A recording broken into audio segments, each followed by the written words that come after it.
Hello, everyone. It's nice to see some familiar faces in the crowd. I'm really excited to bring this edition of the WorkTango webinar series to our community, and a topic I think we're all thinking about right now for ourselves, for leaders in our organization, and its strategies to build resilience in your team. And I think it's key for every leader at this time, right? To really think about how do we build a more resilient culture. We've had a lot of change. I think that change is going to continue. And, I think that book isn't finished right now, right? We're kind of writing it all at the same time. We're thinking about getting back to the workplace and all the policies and items of vaccination. I think building a resilient culture is just important in not only these times, but as we grow our teams and organizations. So really excited in the session that we're going to get some 5 strategies that are going to help us all go through on that journey. People always ask, will the recording be made available? It will, and it'll be emailed out to everyone. We don't have slides today. We have a little extra thing we'll provide you after as well. But I'm super excited to see what Simon has in store with some really cool technology on how he presents his presentation. But before I get into introducing Simon and getting us started, one thing I did want to mention is, this is your first time on a WorkTango webinar series. We are a very interactive bunch. If you have just chats, let's try it now from the chat. Just let us know where you're in from today. What city, what country? I want to know where everyone can find that on WebEx, on Zoom. But if you have any issues, need some help, our team is here to help, and just want to make sure everyone has things that they need. However, in that spirit of interaction, if you have questions, put into the Q&A. I'm seeing St. Marie, Denver, Ottawa, Guelph. What do we got here? Boulder, Colorado, Regina. Okay, all over the place.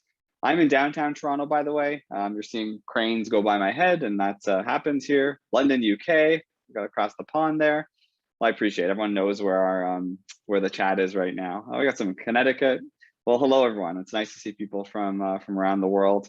But if there are questions, one of the things, put your questions in the Q&A. Part of these are really interactive, and Simon and I are both going to be looking at those. I've been given authority to interrupt Simon to ask questions that come up in the Q&A. So if you put them there, it'll be easier to see than through the chat. But excited to have that conversation.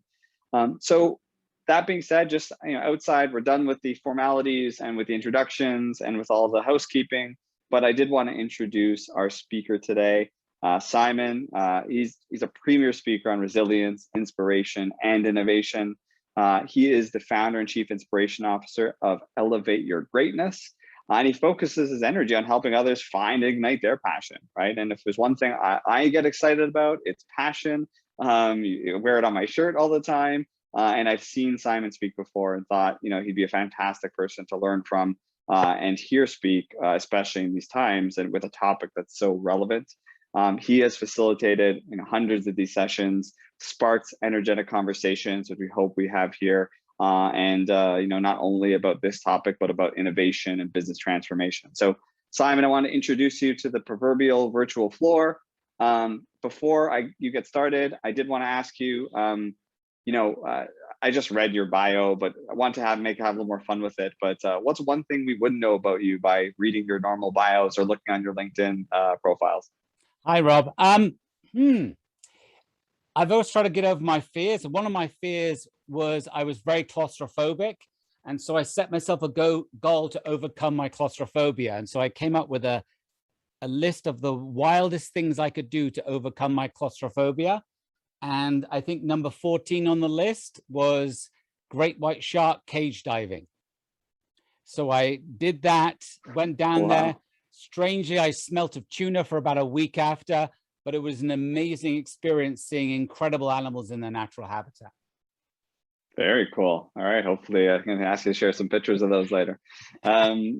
Awesome. Well, Simon, I'm going to, get rid of my screen here, give you the floor. If any questions come up and I need to address, I'll pop my video back on, but or be the voice in the background. But again, really appreciate you being here, and everyone give I don't know, how do you clap on chat? Maybe it's stars or maybe it's exclamation marks, but just a nice warm welcome for Simon. Thanks, Rob. So I've talked about resilience over the last year, and it's interesting. You know what? I, like many of you, probably thought this was going to be a 1 month wonder. COVID was going to be a 1 month wonder. We were going to improvise. We were going to work remotely for a year. People are thinking about how they go back to the office. But it's a little bit being on a station wagon from the 70s. Are we there yet? And I think initially people can get over a temporary break to the norm. But I think what we're now dealing with is something more profound, which is changing what that normal is. I personally don't think we're going back to February 2020, and that the future will be a hybrid. And, we've seen so much transformation in so many areas of business. We've seen, lockdowns, closures, people coming up with new online businesses. It really has been a time of disruption, a time of change, a time of improvisation, and a time when people have had to think about resilience and think really hard about what resilience is and actually what that means to them and their team.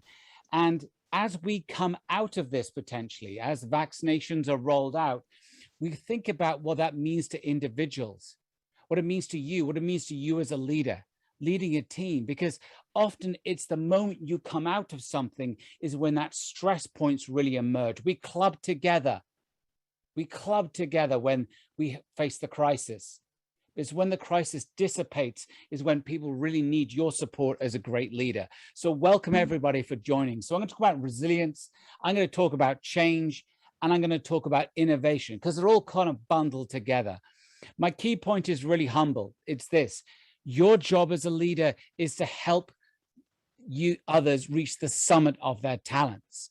And part of being able to give the summit of their talent in this incredibly trying time is understanding how you can boost their resilience. So I'm going to speak for a few minutes, and then we can talk about questions and thoughts and comments. But really, let's start with some humble things. What do I think resilience is? And you might have a different definition. That's fine. But resilience is not being rock hard.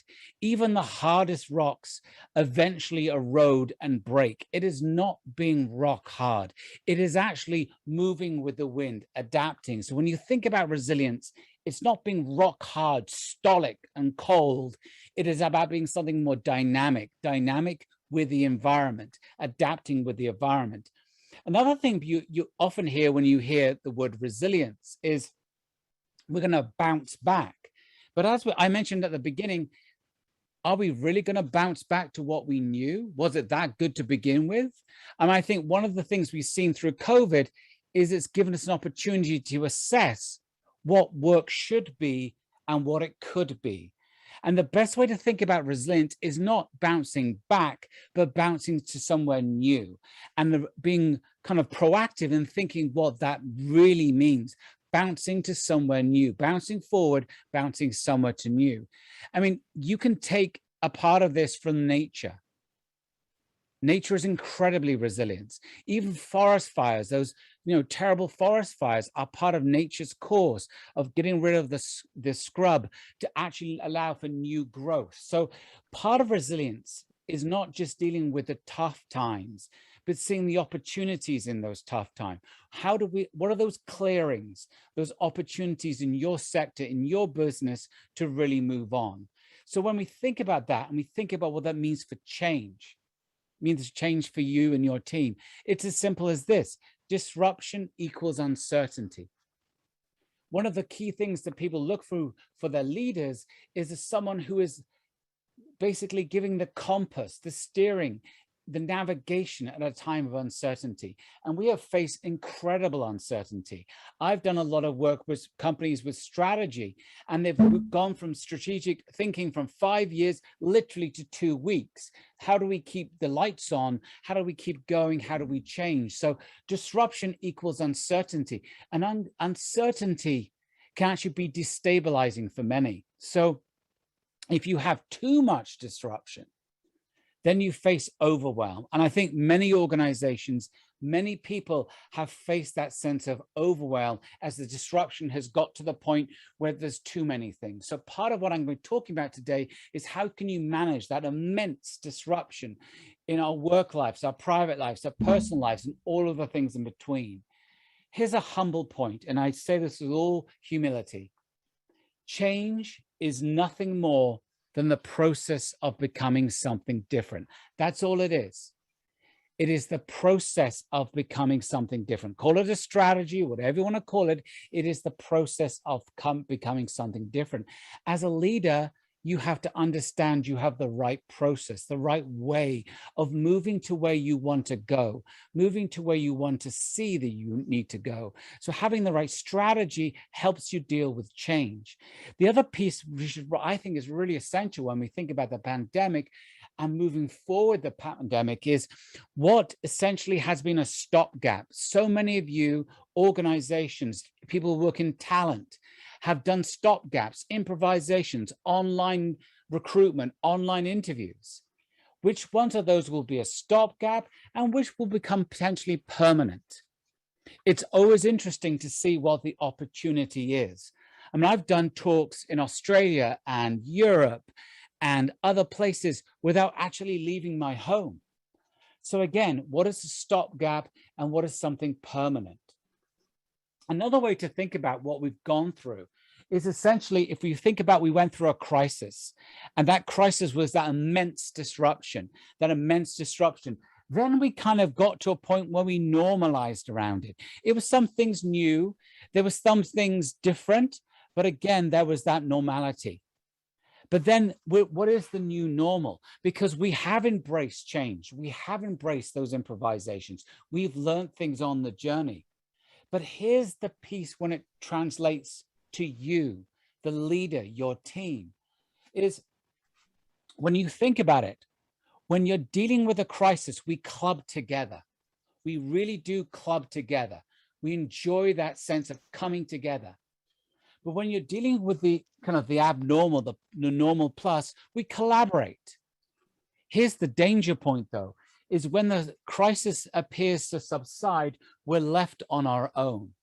And that's where people are really starting to reflect. You've seen a lot of that in the job market, of people actually thinking about leaving work or changing their job because now they've gone for that crisis. We pull together and now they're dissipating. This is when the stress really starts to come, is because we've moved away from that response to that sense of being individual. So from that, I have literally 5 humble questions to ask as a leader to think through these strategies. But before I jump into that, does anyone have any questions? Any at all? How fast does a cheetah run? Nothing's come up on the chat yet, but I have to admit, I love this slide. You know, I would just actually put in the chat myself, like building a collective is something I think is we should be striving for, right? Not just in crisis, but in the daily, you know, worlds of our teams and our organization. So I'm stealing the slide is basically what I'm saying. Yeah, you know what? Where stress comes in is not just when we're in a group. The stress comes when we're separated from that group. And I think as a leader, it's important to understand stress really maximizes when people are isolated. And so as people have become isolated and more, you know, living in their bubbles, that's the point as a leader that you need to think about intervening and think about some questions to spark those conversations. And it really is just 5 humble questions that I would ask you to think about. Yeah, we've tried to mirror it. For some reason, it's coming through the Zoom. The update has worked in us. One is simply this: ask. It's the simplest thing to do. Ask how people are doing. Spend time at the end of a Zoom call or on your one-on-one or in your group meeting. How are people doing? How are you doing? Share that. People don't tend to share unless they actually see you're willing to share. But literally ask. Ask how people are holding up, how people are holding up during the week, the end of the day, work day, whatever it is. Ask those points. It's a reference point, a check-in, individually, as a group. It's a great way as a leader to engage people to understand where that overwhelm is happening.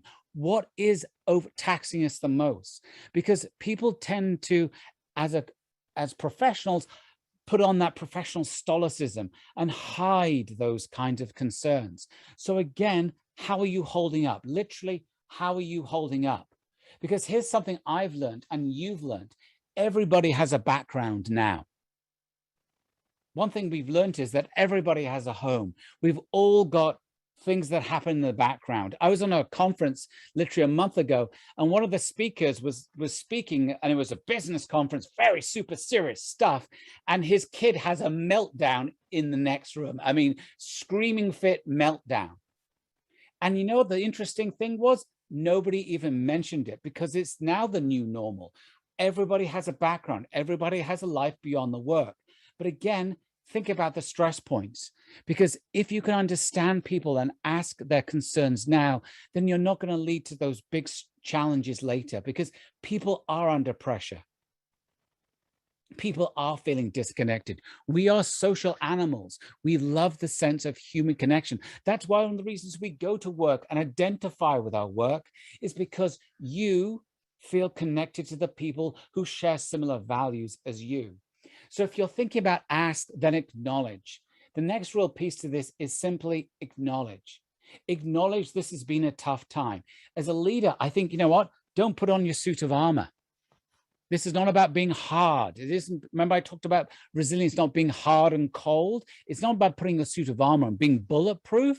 It's about sharing your story of what you've coped with, the challenges you've overcome. If you are vulnerable, because the reality is it's been a rocky, tough road for all of us. Anyone had straight sailing over the last year? Probably not. The fact is, it is a rocky road. But share that, and others will share their opinion. It doesn't mean that it becomes a therapy. That's an entirely different thing for those people who need support around mental health. But as a leader, if you're able to express your vulnerability, it actually bolsters you as a leader, as a strong leader, to be resilient. Listen, no one has a crystal ball. I don't know what's going to happen in the next 6 months. As I said, I thought this was going to be a 1-month wonder. I don't know. But again, think about how you acknowledge the disruption in our lives and acknowledge where we're going to be going forward. So what strategies can you use? And really, this is a great question to ask people once you've acknowledged and had that questions. What strategies are you doing to bolster your resilience? And it can be as simple as this, allowing people sharing experiences, how they've gone for a walk in nature. There's a great book around lost connections, which deals with depression and dealing with all the challenges of depression. There was a story in this book. Essentially, there was a prison, and both sides of the prison, one side of the prison looked out onto trees. The other side of the prison looked out onto a kind of a stone wall. The prisoners who looked out onto trees had some like 30% less stress and mental health challenges than the people who looked out onto stone. So again, ask people, and by the way, you can jolt them into this, to get out into nature, go for a walk. Exercise is a great way to actually build your resilience, because it unplugs you from all of the electronic distractions that occupy our lives. So think about that. Ask, acknowledge, share your vulnerability with your team. I'm curious, does this resonate with anyone?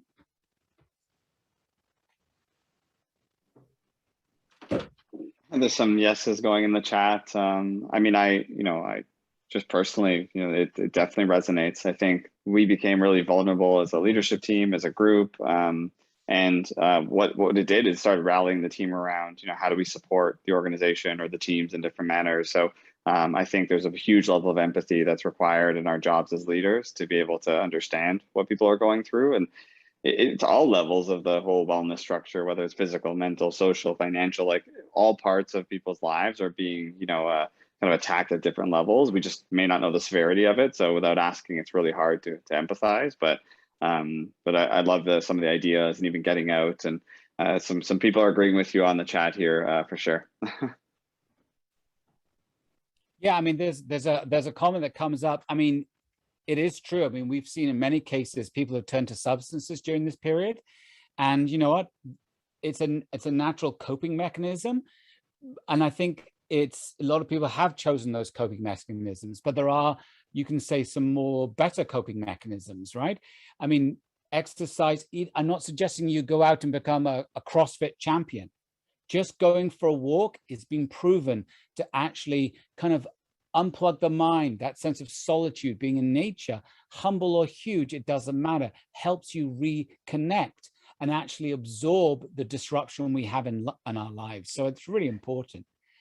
The Yeah, next Simon, rule, this is, go I ahead. was going to interrupt just because a question came in on the Q&A, and I thought it was really good timing based on the first couple of points you have there, Susan. And it says, since during remote work at the beginning, lots of check-ins and team video calls. Now it's less, and everyone's working good in this remote world. So would you suggest to keep up with the check-ins as much as in the beginning, and like what's the balance? So I relate this to some of the ask and understand kind of comments there, and just see if you have any thoughts around Susan's question.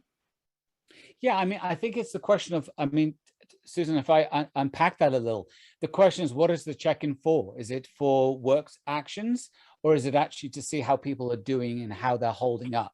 And that could be different. And again, if you're leading a team of 20 people and you have those one-on-ones, you might find there's one person on your team who does need additional supports. But often what I find is if you can catch something at the ember stage, it may not grow into something which is becoming more problematic. And as I think as a supportive organization, as an inclusive organization, you think you have to kind of understand, how can we support you today?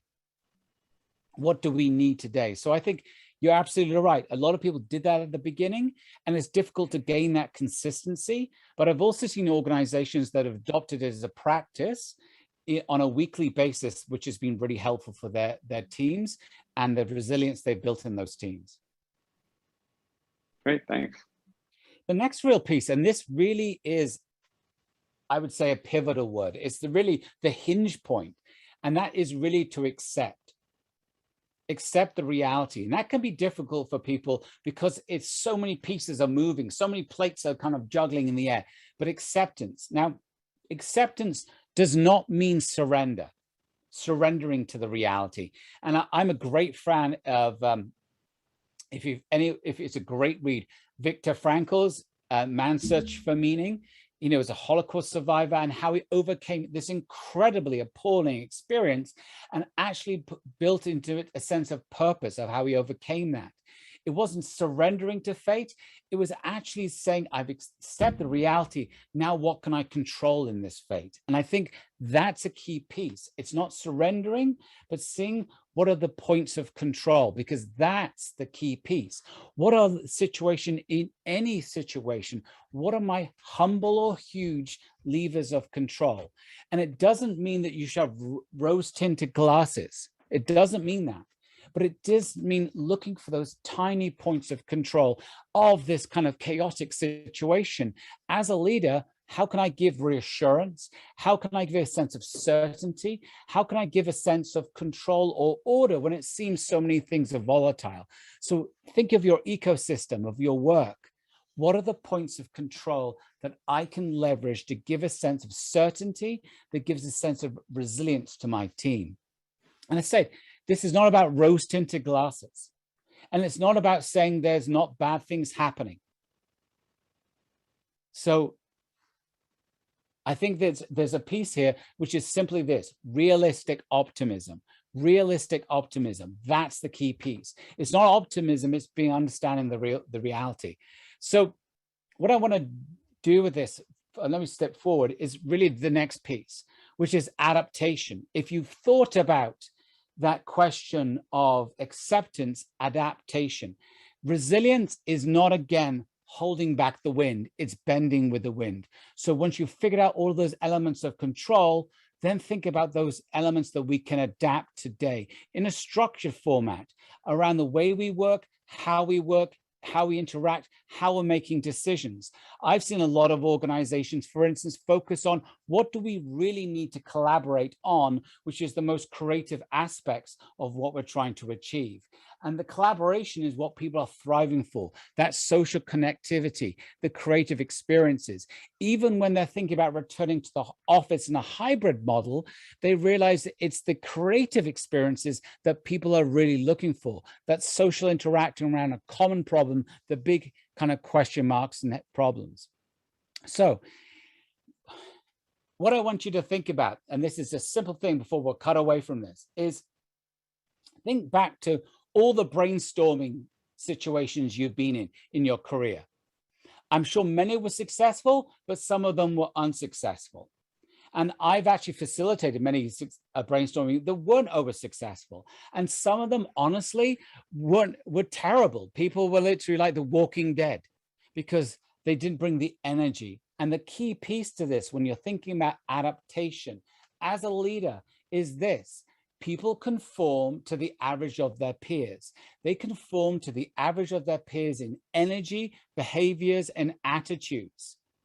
Literally, even performance. If you're in an underachieving group, you will actually over time lower your performance. High achieving group, you'll bring yourself up. So when you think about what it means as a leader in this period, when you think about that question of conformity and changing the peer group, you can do one thing: you can change your peer group, you can change your team, or as a leader, you can do something much more interesting: change how your team sees change, sees resilience, and can adapt to that change. And I humbly suggest to you this: take a page out of the soft drinks business. If you try a Coke or a Pepsi in Tokyo, it's different than it tastes in New York as it does in Lima in Peru. Why? Because they adapt it to the local sugar point, the local taste buds. Is that you sweeter or less sweet? So what I would think when you're thinking about adaptation in your organization, I would humbly suggest this: you are the thermostat of energy and enthusiasm around any change you're trying to affect. So you have to bring the energy, the enthusiasm to every change, and be conscious of that energy, enthusiasm. If people are fatigued, they're feeling overwhelmed, bring 2%, 5% more energy, twist the dial, and people will come along. You can't go in like the Energizer Bunny. People think, well, you think you're out of place. Choose, understand the energy of your organization, the energy of your team, their fatigue, crank the dial by 5% and move on. Let's hold it there and let's get some interactivity. Any questions that people have, any suggestions, questions? What's been your experience at this time? Yeah, well, I wait for some of those to come in. I guess one thought is, you talked about connection and collaboration, and it's going to be challenging in a remote or even hybrid world because you may not have people in the same place. I wonder if there's anything tactical that you've seen or worked for organizations in this building connectivity in the type of environment that we are seeing today or we'll see soon. Yeah, I mean, I've seen this actually, I've spoken to many companies that actually, when they're thinking about hybrid, they're actually thinking about what is the real nature of that work. We've all seen this. There's administrative tasks that you can achieve by yourself, but what do they actually need people together for? And what do people drive towards? It's actually being in a room around a whiteboard, solving a complex problem. Whether you're in talent or you're in sales or you're in finance, that's what people enjoy most, that creative collaboration time. There is software, I think, that can replicate that. But I think as we go forward, that's going to be what people, by the way, will want in their workplaces, because that 2 days a week is actually something people enjoy. Getting around, the smell of those pens. You remember those smell of those whiteboard pens, which we all hated, but we actually love now. We miss those things. That's that creative sweat that people actually want to go to the office for, not to fill out a spreadsheet. And I think for me, as we think about hybrid, do we really want to go back for 5 days a week to be in those beige cubicles? Probably not. What did we really enjoy out of our work? Probably the collaborative time, not the kind of administrative time. So I think that's a way to unpack those kind of concerns. Okay. Yeah, and I'm interested, curious of anyone else that that has done something great to build collaboration or connection would be awesome. But there's a couple more questions here, and on that spirit of energy, one just came in from Katie that said, "Any tips for finding energy to motivate others when you are struggling for energy yourself?" Yeah, and that's a great question. I think struggling with energy yourself is a question of recharging you. And I think the question is then having a real special, I think, reflection is what recharges you. And it can be the most humblest of things. I think, going out for a walk with your dog can recharge you. Humble things, those getting out in fresh air. It could be just totally unplugging, reading your book, one thing I've found, and I found when I've coached leaders over this period, is if you keep a journal, one thing which I found was really interesting is write down all the passions you've forgotten. Because we've been so captivated with work and the pandemic, write down all the passions that you've forgotten. And is this an opportunity to rekindle some of those passions? Because those passions, it could be something creative, can actually recharge you and reinvigorate you at this time. There's another question I saw come in, which is how do we deal with the fact that some people want a hybrid and some people want a full-time employment or full-time in the office? There is going to be, I think, a disruption. But interestingly enough, and I've spoken to many people in the talent industry, which is increasingly candidates are actually saying, how does hybrid work in your organization? It's a major attraction piece for them. They don't necessarily want to go to the office 5 days a week. So I think it's not always a dynamic of what the work environment may be, but it could be what the actual could be attracting for talent. Now, obviously, there are industries, you could think of production type facilities, operational type facilities where remote work doesn't work, right? We're talking about predominantly white collar type roles. And so that's going to be the challenge of whether you work in a manufacturing environment, albeit in an office role where you're working remotely, while many of your colleagues are working on the, as it were, the production line or operations on a day-to-day business. That's, I think, where the challenge is, the rub is really going to happen around those policies.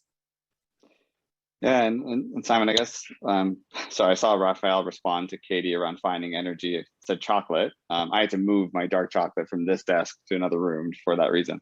But on this discussion around people that might have to work, in an office all the time or in that type of environment, Cynthia had a question a little earlier around, do you have any strategies for those of us in a business that hasn't closed and have had constant consumer interaction like retail?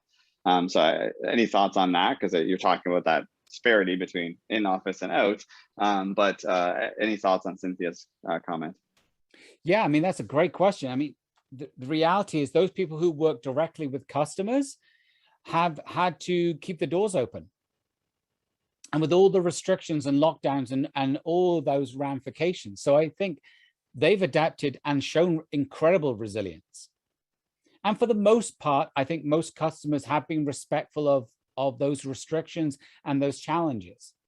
And to be honest, most of us muddled through some of those kind of rules and how they applied.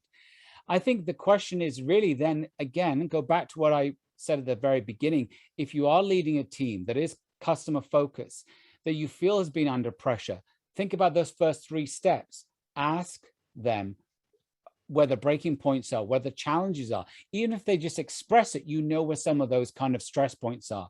Acknowledge that, and then see if there are any ways you can adapt and take action around the stress points. I mean, that would be the humblest one, but at least have that dialogue, because you're absolutely right. Remote work for many people has not happened at all. In fact, they've spent more time dealing with people, not less. Yeah, it's a great thought. And actually, I've had the pleasure working with a lot of retail outlets, and they've been doubling down on gratitude. They've been doubling down on making sure they're managing people's stress levels, because it's high stress working in these types of environments. So really good question, Cynthia. And just to add, right? Again, I feel like in some ways we're in the back of a 1970s station wagon. Are we there yet? And we've been asking that for almost a year. I don't think anybody can actually answer that question accurately. So I think it's not a question of this is a one moment in time, but a practice to instill as we go forward, because I humbly believe, and this is just my, reading the tea leaves, this is going to be another year before we see full normality return, even with the vaccine rollouts. I mean, we're in for a long journey. Great. And I guess since we're so deep into questions, there was one more I didn't get to. So maybe one more before you dive into the rest of the presentation. And this is from Laurel. It says, leaders need to impact the other leaders too. Do we substitute success with survival? Can we say that out loud without sounding pessimistic? That's a great question. I mean, to be honest, when we first got into this, and I spoke to many leaders, CEOs and leaders, honestly, the soundtrack at the very beginning was the Bee Gees, Staying Alive, was for many people the reality, staying alive. I mean, literally some companies I've worked with, they saw their order books went from full or 110%, they couldn't fulfill them, to zero overnight. So many of them have recouped and found different strategies to overcome that. I think at a humble level, it is this, is that strategy has now become a month cycle or a 3-month cycle or a 6-month cycle. There are people who are thinking a little bit further ahead, but I think because of the volatility in where we are, I think we have to think in 6 months and think about what you must do, what we should do, and what we would like to do. But what I have seen for organizations that have really thrived is they've always kept almost a parking lot of what are we learning on this journey? What parts of what we're learning on this journey, be it a business practice, it could be a kind of a procedure, a way of doing things, a process. What have we learned on this journey, which will become part of our DNA going forward? It'll always be part of this. And what part of this learning can we refine to adopt and change our business? And I think that's the key piece. Honestly, I think we've telescoped down the question of strategy at this point, but we've also have to always think about the learning, because we are learning immense things as we go forward. Yeah, and I appreciate that. And just kind of my 2 cents on Laurel's question, I came from a place where, we work with HR leaders, and during a pandemic, there are a lot of other things they have to think about than buying technology. And we kind of changed our approach to, not success, but survival, but not only for us, but the community. So I find when it's more purposeful to say, listen, let's help people educate on what are the best practices going through this type of experience or working remotely. I find that sometimes you can get leaders' get the ear of other leaders where it is more purposeful on the survival aspect versus success in numbers. And I've seen that strategy work with a couple of organizations. But I'm out of questions, Simon. I'll let you get back to it. Yeah, but I appreciate just to taking add to those. that, Rob, I think one interesting piece, and this is particularly for big organizations, big complex organizations, right, with thousands of employees. One of the things I think the pandemic has done is it's kind of removed the excuses. Honestly, we've had 10 years of change in the workplace in one. And many of the excuses of why we couldn't do certain things have literally been evaporated. And I think that's, if a leader isn't aware of that, and honestly, you've seen that a lot of people actually leaving the workforce, retiring early, maybe they got exhausted over the last year or just couldn't deal with the change. It's not the way they wanted to end their careers, right? So I actually think there's when you think about that, a lot of kind of excuses are being taken off the table. I mean, how many of you, I wonder, have had a doctor's appointment over Zoom? How many people have had other appointments over Zoom? How many people, by the way, I was speaking to a VP of a university, and they were talking, this is again, into that wellness resilience. And they've actually found by going on Zoom with their counseling for the wellness services for students, the number of appointments has actually gone up by 50%, not just because there are wellness challenges, but it's just more convenient. Students have problems in the middle of the night at 7 o'clock. Not within the hours of when that student service is open, 9 to 2, what it may be. So think about your own life and translating that into your customers, because your customers have changed too. Not just you, your customers have changed. They are now used to having those deliveries every day to their doorstep. Your customers have changed just like you. Before, when I had a medical appointment, I had to take an afternoon or a day off work, sit there reading old National Geographics, which were 20 years old, for a 20-minute appointment, which probably wasn't even diagnostic. It was probably just, oh, you need more of the red pills or blue pills. So again, the customer has changed, you've changed, and how do we adapt to those changes as we go forward? So humbly, it's this. If we think about the last step, which is acting, as a leader, in your organization, there's no better accolade than say, she's a woman of action. She's a leader of action. And I think action, in particular at this point, really comes down to two pieces. How do you continue to inspire your team, and how do you take action around your team? And inspiring your team is emotional. Action is about doing things. And for me, at this juncture, I think the greatest way leaders can actually inspire their teams and build resilience is understanding that emotional piece with the doing piece, the action. And it takes us being brave. It takes us being humble. It takes us being willing to kind of put the pieces together and do a brave thing. What is the one action that you can do to rethink your culture? Because I don't think we're going back again to the workplace of before, but does that, we're not also going to go back to the culture we had before. What is it going to be different? How are we going to interact and be different? I mean, honestly, what is that little puzzle piece that you're going to put in place? Because I've seen this, by the way, with many people actually starting to renegotiate leases and how they think about space. Do we need, like I said before, all of those cubicles? Or do we actually need bigger, more fun, collaborative spaces? I've heard these words so much over the last couple of months. I would love to hear if you've heard them too. Collaboration, co-creation, and creativity as kind of three kind of hallmarks going forward. Collaboration, creativity, and co-creation. And that's honestly what I hear is resonating with people as they want to go back to work, because that's the genius of actually being together as social people. So let me just finish off with a few things on innovation, because I do believe what we're looking at here when we think about resilience is innovation. Innovation is as humble as this.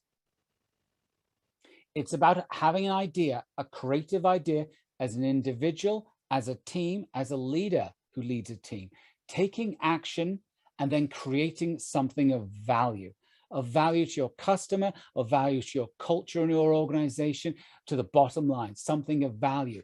If it doesn't have value, it's not really an innovation. Having an idea, taking action, and creating something of value. This is something I want to leave with you. Thomas Edison, when he died, and by the way, he created a great innovator, had 5,000 patents by the time he died. But when he died and they looked through all his rooms, what they found was 38,000 notebooks of ideas. Think of that, 38,000 notebooks of ideas. Can you imagine that? Now, basically, he wrote down everything, every idea he ever had. And if you think about yourself, how many ideas have you had today? Before breakfast, before you cleaned your teeth? Probably 5. Where did they go? They floated away like butterflies. So one thing I would suggest to you, humbly suggest to you, is this. Commit to an ideas quota for yourself as a leader, for your team. Commit to an ideas quota. Say, team, let's think about 5 things. I'm going to say everybody has to come up with 5 ideas. They can be humble, they can be huge, they can be bad, they can be good. It doesn't matter, because what Thomas Edison did was collect all those ideas, and at the end of the month, he would sieve them to see which had legs and actually can go forward. Because if we are entering this space, which is around creativity and collaboration and co-creation, it is about the volume ideas propelling us on our culture forward. So commit to an ideas culture, to a quota, 5 a day, 5 a week, 5 for the team. Discuss that, engage. It is a wonderful way to recharge your batteries and recharge your team's batteries. So that's the end of my real presentation. All I've tried to do is kind of inspire you a bit. And again, think of those 5 questions. Ask, acknowledge, adapt, act, right? Think of those 5 questions as we go forward. There's going to be a printout for you to go forward with. But again, that's the humblest way we can think about it. It's your gift to your team, is interact with them, build their resilience, understanding that nothing is permanent, but we are bouncing forward to a new place, somewhere different. So that's it, really. That's all I have for slides. Is there any other questions? Happy to answer any questions at all. So Simon, thank you. I'm putting in my exclamation marks as my clapping thing. Oh, I forgot to use the emoji. It's okay. But one thing I took from this presentation that, and if there's more questions, please ask them. I'm happy to facilitate and ask Sam the hard ones. But what's interesting to me is that part about inspiration being the emotional piece and action being the doing piece. And what I'm going to take away is the idea part of it, I think is really important. And I want to infuse that. But the confidence that our organizations, especially HR, should have coming out of this pandemic, to your point, what used to be a 3-year strategy of going remote was done in 3 weeks. I think if we look at those ideas, that confidence to be able to act on it by seeing what we've all just done puts us in a really good place to make change. And people want to be a part of that change when they're part of the process. So I really like the ideas and concepts there. So I really appreciate it. It's amazing when we actually get rid of the barriers, which, by the way, most of those barriers are all in our mind. You achieved remote work in 3 weeks when you've actually probably been talking about it for 3 years. Yeah, and absolutely. I've seen this, by the way, I've worked over the last year with universities and colleges. They literally were umming and ahhing about remote learning, and they were forced to do it by improvisation. Yes, there were false starts and everything. Who cares? But the reality is now they're thinking, how do we supersize that going forward? Because we can be a truly global institution beyond the bricks and mortar. So again, it's about rethinking your DNA. And as your point, Rob, it's about realizing you did something bold and beautiful. How can you do further bold and beautiful things that can accelerate your business? Yeah. I also want to, appreciate and recognize your resilience through this presentation. I know that there were some backwards things going on and some issues with the video, but you hit it on, pure resilience. I really, really appreciate it. So I'm just taking a look at the Q&A and chat. I'm not seeing anything pop up. I've asked the questions that were on my mind, but any last kind of words or things you want to leave us with today, Simon, before we all part today? Yeah. Humble as this, routines and rituals matter. If you've ever read some of the survivors of basically people who are literally cast adrift, who are shipwrecked and cast adrift on rafts, or have been kidnapped and held for long periods of time, or have been prisoners of war, how they gained, despite the fact they were not in control of their environment, their situation, is they established humble routines that mattered, that gave them a sense of control. So I think despite all of the chaos that surrounds us, as a leader, if you can put those consistent routines in place, it gives people kind of goalposts, but also guide rails to hold on to despite the disruption, the uncertainty in our lives. Wonderful. Thank you. Appreciate your time. I know you're a busy man. Your insights are always valuable, and was really happy that you could join us today. And a big thank you to you and also everyone that joined with your wonderful questions. So I wish you all a wonderful rest of Thursday in September, and have a good rest of the day. Take care, everyone. Thank you very much. Have a great day. Bye.